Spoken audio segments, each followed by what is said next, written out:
Assalamualaikum warahmatullahi wabarakatuh. Hai anak-anak, semoga kita selalu dalam keadaan sehat walafiat. Pertemuan kali ini kita akan membahas mengenai riba, menganalisis larangan riba. Apa yang dimaksud dengan riba?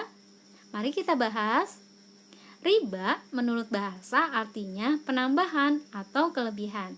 Sedangkan arti menurut istilah adalah penambahan atau kelebihan dalam tukar-menukar sesuatu jenis barang yang dapat memberatkan salah satu pihak.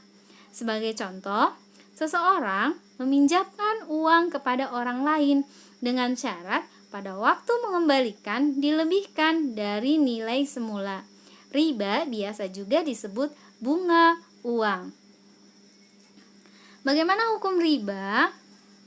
Melakukan riba hukumnya haram, sebagaimana firman Allah yang artinya, "Hai orang-orang yang beriman, janganlah kamu memakan riba dengan berlipat ganda, dan bertakwalah kepada Allah supaya kamu mendapatkan keberuntungan." Quran Surat Al-Imran ayat 130. Dalam surat lain yang artinya, "Hai orang-orang yang beriman, bertakwalah kepada Allah dan tinggalkan sisa riba yang belum dipungut jika kamu orang-orang yang beriman." Quran Surat Al-Baqarah ayat 278. Dalam firman lain yang bunyinya, "Wa ahallallahul bai'a wa harramar riba." Dan Allah telah menghalalkan jual beli dan mengharamkan riba. Quran Surat Al-Baqarah ayat 275.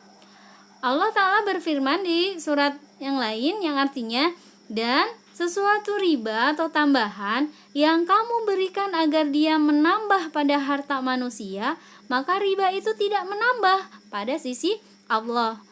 Quran Surat Ar-Rum ayat 39. Allah memusnahkan riba dan menyuburkan sedekah. Surat Al-Baqarah ayat 276.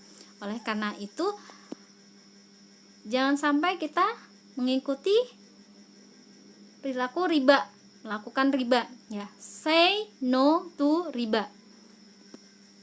Macam-macam riba. Menurut para ulama, riba dapat dikelompokkan menjadi 4, yaitu riba fadli, yaitu tukar menukar dua barang yang sejenis dengan ukuran yang tidak sama.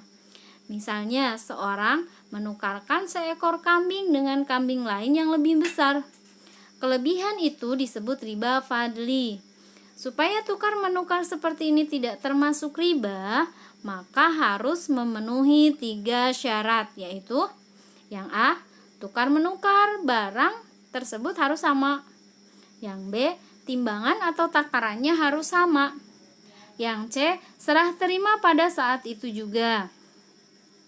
Yang kedua, riba qardi, yaitu utang piutang dengan syarat dan keuntungan atau bunga bagi yang menghutangi.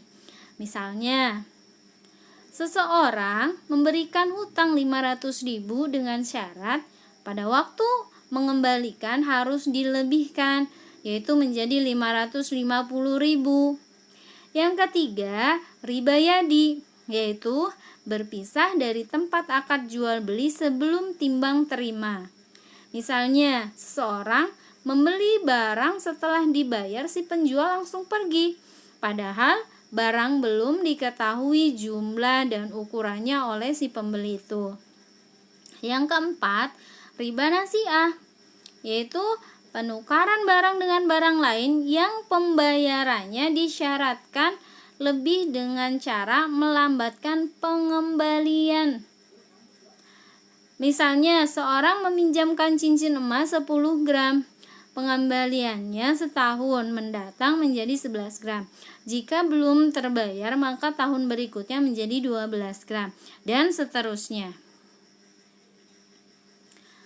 Manfaat diharamkannya riba. Manfaat bagi rentenir atau pemilik uang.